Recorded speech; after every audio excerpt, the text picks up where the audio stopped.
Hello, I'm Natalie Tobert. I'm a medical anthropologist in the UK, in London, and thank you very much for inviting me to talk on this important topic. Today I'm going to be exploring the psychologies of distress and various different ways of understanding how people become distressed. Now I'm going to share my screen with you, and I hope that works out well. So we'll be looking at the psychologies of distress on today, which is part of World Suicide Week, raising awareness of suicide. I'm speaking as a member of the British Spiritist Medical Association, and our aim is to support practitioners and create a bridge between medicine and spirituality.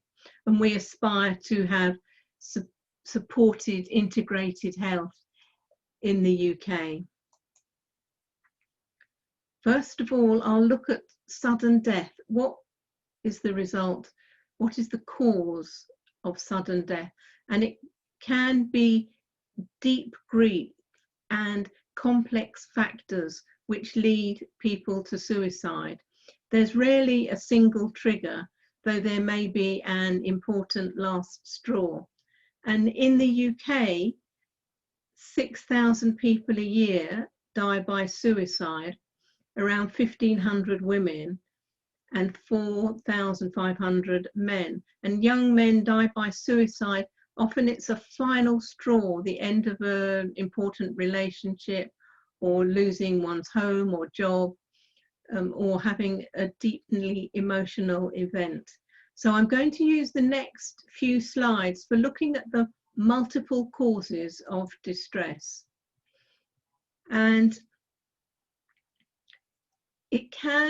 being distressed can feel as if a person is wrong or been wronged by some kind of authority or some kind of other. And obviously it depends on common consensus and authority. So people can feel they're in the wrong place, or others feel that. So migrants, refugees, people who are colonized or who live in occupied lands or live in reservations on their own land, or people who have resources that other people would like to harvest. So this may lead to a kind of inequality where people feel dominated or repressed or oppressed, or there may be social or racial inequality. With the environment, being landless can cause distress, or being in deep poverty with poor accommodation or homeless. Or it can simply be that people have the wrong kind of thinking, according to authoritative observers. They feel they have the wrong religion, the wrong nationality, the wrong idea of perfect. And I like this sculpture. It's by the artist Tanya Font, Spanish artist. And it's the distress that people feel when they lose their home. So it's made of ceramic, and it shows inside the head of a person whose home has been bombed out. And then it makes me question, what are we doing creating others, making bombs, making armaments, all those kinds of things. And other kinds of distress, being wronged or made wrong, if people feel one has the wrong skin colour, the wrong body, being born black or brown or yellow or red or albino, it has resulted in areas over the centuries of forced schooling or a kind of fudged diversity. So people can feel that they themselves have the wrong body. They may be born intersex, or they may not appreciate the gender that they have, or their own sexuality. Can be a problem with being female, or different choices made with the gender of the fetus. of a fetus, and people may have different kinds of physical ability. We also judge people wrong over the time, if they have the wrong kind of sexuality, or if they make a baby when they were out of wedlock, so the baby was considered to have mental disability. And there are social problems that come after birth that can be interpersonal, people feeling they're in the wrong kind of marriage. Then if we look at spiritual and spiritualist explanations, spiritist explanations, people can be sensitive to past lives, the doors of perception that are flung open. People can feel there's thin boundaries between this existence and others. There can be existential angst, like at the moment when we've got the fires in California, we've got a pandemic of fear, and so there's plenty of reason to feel existential angst. With spiritual explanations also can be prenatal influences, things that happen before birth, or if someone is extremely sensitive and has deep empathy, or from a spiritist perspective, if people remotely tune into their past lives or reincarnation, or have memories that they can't compute, or spirit possession can cause disturbances in living people, as can misbehaving ghosts or ancestors or jinn. However, medical doctors, based on the diagnosis, they're usually very safe and they test for all organic illness. The picture here is the book by Ian Stevenson, the psychiatrist, now deceased, Children Who Remember Past Lives. So I've just given a super quick covering of the kinds of things that might cause people to have deep distress, of whether they feel wrong or wronged by others. And then the examples I'll give for the next few slides, I did some field work in India, so I'll give Indian perspectives on suicide, and we'll look at shame and honour killings, which can be masked as suicide. We'll look at the UK forced marriage unit, and people who feel they have the wrong ethnicity, either the body or sexuality, can result in deep distress and suicide. And we'll look at stolen generations of colonised people and the deep despair that that can cause. So I'll begin with my field work in India. On each topic, I've only got a handful of slides, so it's just covering an overview. So I did research in India and looking at the theories of what caused mental illness, what causes mental distress. And I looked at the religious and spiritual diagnosis and the treatments. And this is my book, Spiritual Psychiatries.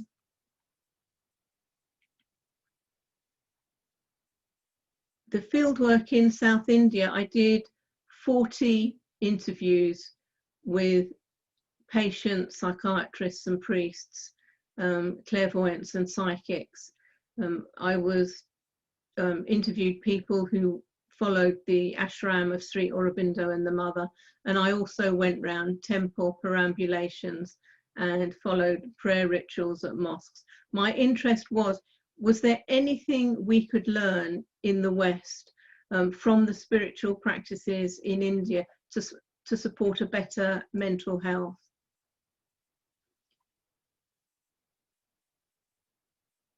This is the first psychiatrist patient.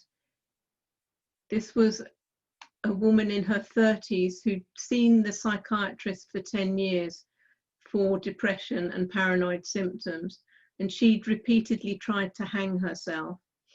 She'd seen a suicide as a child, and they felt a ghost had overshadowed her. And the psychiatrist suggested as well as medication, help from a faith healer and burning incense. And he said, women carry the honor and shame of their family. And the second patient was a man, the second example I have here, who was very violent and made repeated suicide attempts by hanging. He had marriage problems and financial problems, and his treatment path was a locked asylum, medicated and compulsory restraint after 48 hours, ECT and prayer rituals by his brothers, and flower remedies. And the explanation that the psychiatrist and his colleagues gave was that in this man's village, 2 neighbours had taken their own lives by suicide, and they believed he was overshadowed by discarnate spirits, and hence the reason for the prayer. The last patient I have from the psychiatrist is a woman who jumped into a pond in order to suicide, and she had an 8-month-old baby, but there was no evidence of postpartum depression.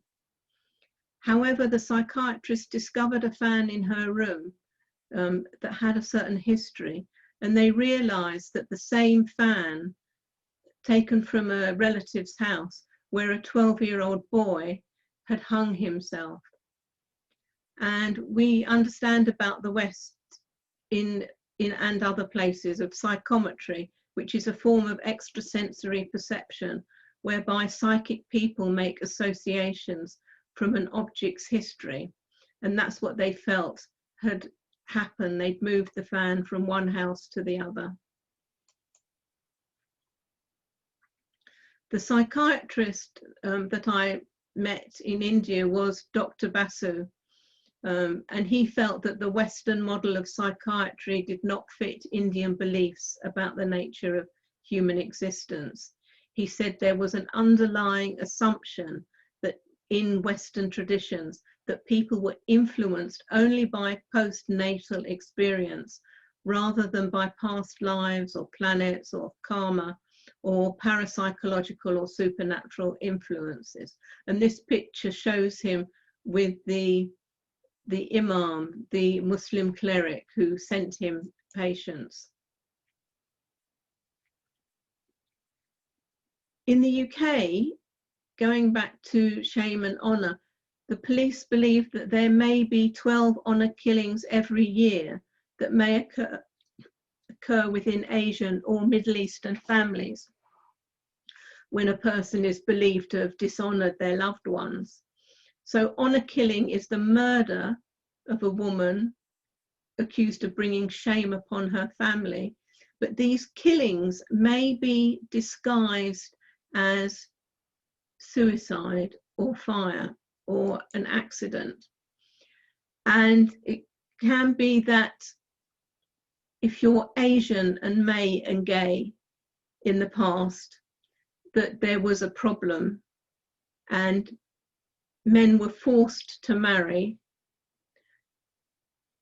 and the majority of cases came from South Asia, Pakistan, India and Bangladesh, but there was plenty of under-reporting, they felt, and there may be many more forced marriages. And the religions covered Muslim, Sikh, Hindu and Christians. The victims were usually between the age of 15 and 24, could be locked up or removed to other countries if they refused to comply with their family's wishes. And there was risk of suicide. And so it's not only the one person who is isolated. If people are aware that a family has a gay son, the parents may lose everything. They may become social outcasts, but also from their extended family in the UK and in their country of origin. And other children may be shunned and unable to get jobs, or people feel that the blood of the family is tainted. So it forces gay men into a loveless marriage where they may experience depression and suicide. And in the UK, historically, There were issues around being gay. I've got the example here of Dr. Alan Turing, who was chemically castrated following his conviction for a crime of gross indecency, sexual activity with a man in the 1950s. He chose death by suicide in 1954. And then in 2012, the UK government changed the law that decriminalised consensual sexual offences. In 2013, Turing was granted a posthumous royal pardon 60 years after he died, and he's found his place on the Bank of England £50 note. So we change with history. Going on to a different topic now. This is people who feel they're in the wrong body, or intersex people who had gender reassignment when they were a baby without their consent. And that can sometimes lead to confusion and suicide. And in 1993, there was a cultural U-turn where the Intersex Society of America addressed the needs of people who felt they'd been harmed by reassignment. And the Diagnostic and Statistical Manual said, intersex is neither a medical nor a social pathology. Germany recognises the third gender, France doesn't, and UK is in discussion. So with intersex, some newborns have ambiguous genitalia, making it difficult to identify whether they're male or female, or there may be tissues from ovaries and testicles present. And in the past, parents made a decision about whether to raise a child as male or female within the first days of life. And this has led to distress on people who found themselves in that position.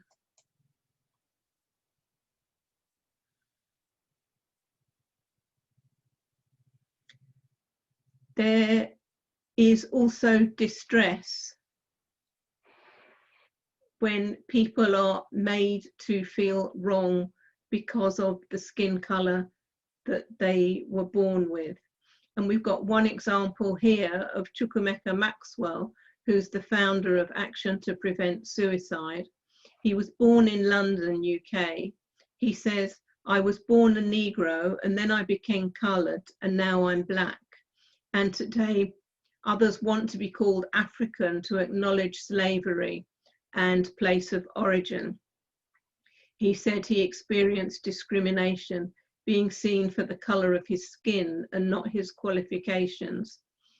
And we have Black Lives Matter that started up as a result of the death of George Floyd, but the issue of corporate murder have been going on for 100 years plus in the USA.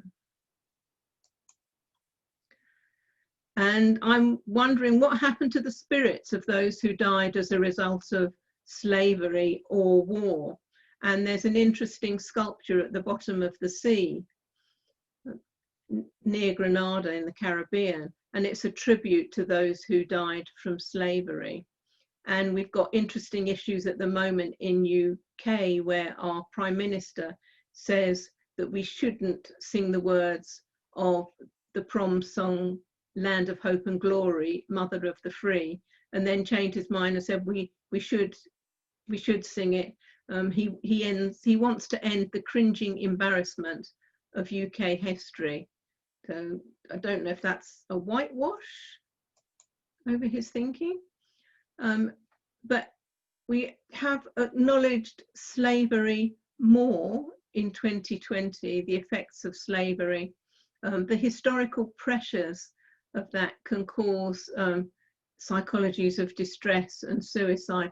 Photo is the statue in Bristol that people dumped in the water, and I think then was retrieved and put in a museum. And this, and again, the African people who were captured and thrown overboard as slaves. So many governments undertook cultural U-turns with excuse me, with their memorial statues. So they acknowledged corporate murder a bit more for a while. And there's also the issue of the an award given by the Queen to ambassadors and diplomats who serve abroad, the Order of St. Michael and St. George, seen here in the bottom right-hand corner. Campaigners are calling for its redesign as it depicts a white angel standing on the neck of a chained, dark-skinned being, which seems to be reminiscent of certain police practices in the USA. So as humans, we've had centuries and millennia of some people dominating others, making them wrong by oppression, repression, or war. For a spiritist perspective, we create circumstances for the unquiet dead to flourish. And I feel we must rethink our practices which influence the mental health of the living. I've got a couple of examples here of stolen generations, people who experience deep distress when colonizing forces assumed superiority and dominated others, and it does long-term damage.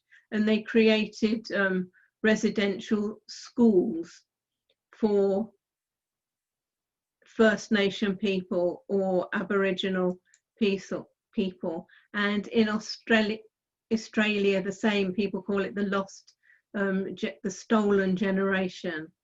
Between 1910 and 1907, the Australian government took 100,000 Aboriginal children away from their homes. So these children, known as the stolen generation, were often under 5 years of age, and they were taken away from their own families because the government thought it would better to bring them up in white families. So the effects of these unmentionable practices don't disappear. The distress, the deep distress that they cause, stay with people. So I wanted to look at what exactly is the human self.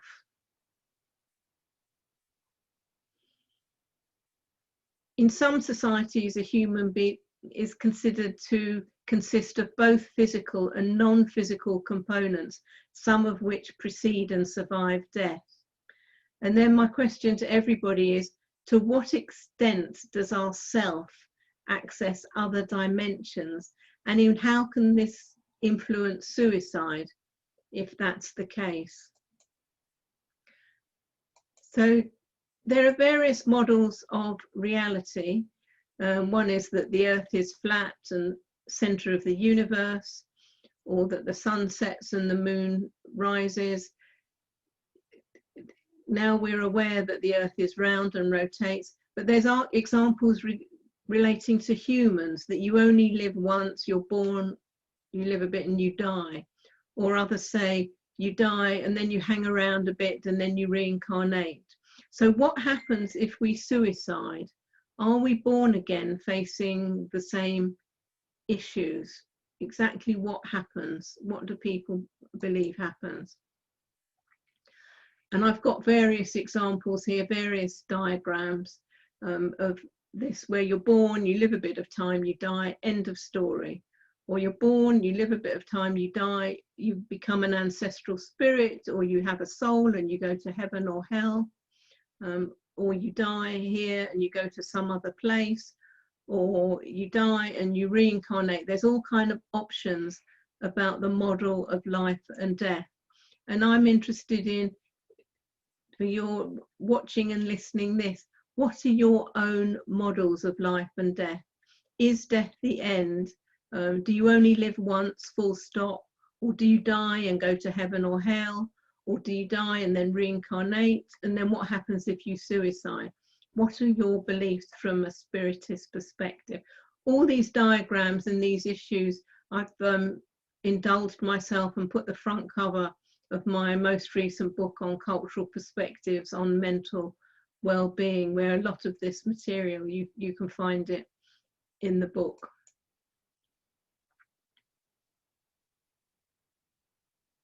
And what about myself? Do I have any hidden histories of distress? And I realized in my 20s and 30s that I remembered dying in 1945 in the Nazi gas chambers at Dachau concentration camp. And I had spontaneous technicolor visions of betrayal and fear and medical experimentation and torture. So these experiences came spontaneously to me without looking for them. And I wondered, how many other human beings are there who can pick up the distress of ancestral beings? And if humans like me can pick up the narrative of someone who died violently, how many other people can do it? And to what extent might this influence suicide? And I've put the example here. It's called Cotard syndrome, or walking corpse, where a person is assumed to be delusional, psychotic, where they imagine they're decomposing, dead or non-existent. And I'm just wondering, is this a memory coming from beyond death and crossing the boundaries between life and death? And when I had those experiences of the Nazi concentration camp and being gassed, I knew who Natalie was, and I knew who the person in the camp was. I had experienced a war that I wasn't in and that none of my ancestors were involved in. And I started looking, was I the only person to have these kind of memories? And then when I started looking, there were plenty of other people who'd had Nazi Holocaust memories. And these include just a handful: Yael Shahar, Elise Wardle, Sue Randall, Rabbi Gershom, and Alison Pick. And there may be hundreds, thousands more. And so the data invites me to ask, what happens to our consciousness if we suicide from this life? What happens to our consciousness if we suicide from this life? Now, the psychiatrist Viktor Frankl, he actually survived a Nazi concentration camp, whereas others like myself appeared to have memories but were not there. And I'm questioning, do our received memories from wherever they come from, do they influence our suicidal thoughts?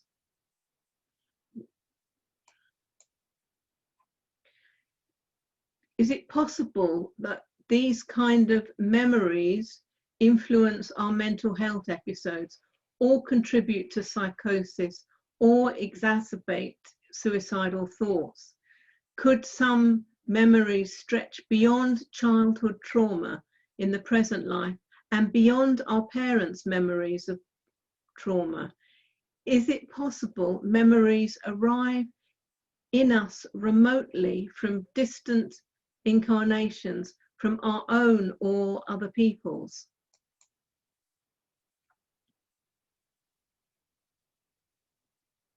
And why, you might be wondering, why am I considering suicide with Holocaust and other war experiences?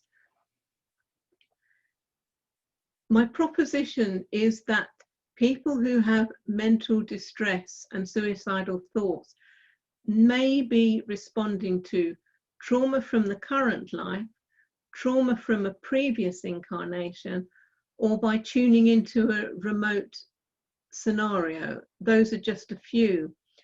Or is it possible suicidal thoughts might be triggered by the unquiet dead, by spirit possession, or person who hasn't been buried or had prayers say over them? With regard to prayers, I became interested in watching the documentary of the Tibetan Book of the Dead that was narrated by Leonard Cohen.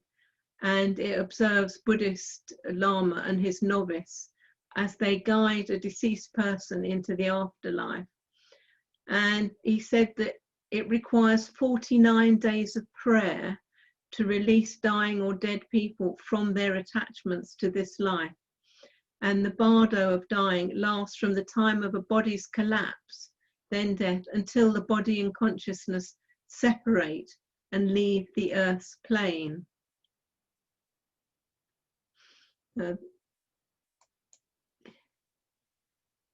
So with this information, where do we go from here? How do we proceed? Because we face a cultural, a dilemma where recently Western opinions have dominated cultural wisdoms. And this is a particular problem for those who have mental distress or who feel suicidal. There's assumption that biomedical models of life and death are universal, and they're not. I've got a quote here from the Dalai Lama. It's from 2015, but it's really relevant to what we're talking about here. He said, "When we say I love the members of my own family, the people of my own religion or colour or country, this bias, it limits our affection. But if we, with proper practice from an ordinary level of affection, we can develop an unbiased universal love in which we don't care what other people's faith is, their nationality or social status, so long as they are human beings. They are our brothers and sisters." So the practice of stopping othering, the practice of othering that humans have lived with so long.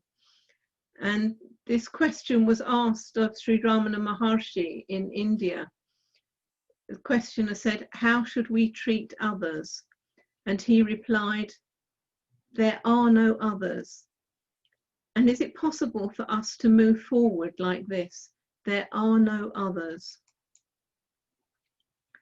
So I leave you with these questions. What do you believe babies are made of? And do you believe we are born free with a clean slate? Or do you believe ancestral spirits can influence human mental health? What is your own belief about this? So this is my last slide. I'm aware that attitudes are changing in the West as more and more information comes forward, but we need profound compassion now for dealing with people. And I've said, this is the end, or I'm questioning, or is it the end?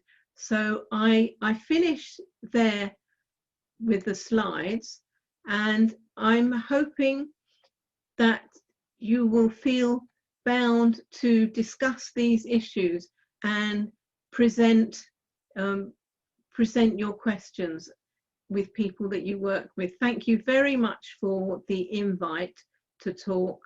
Goodbye.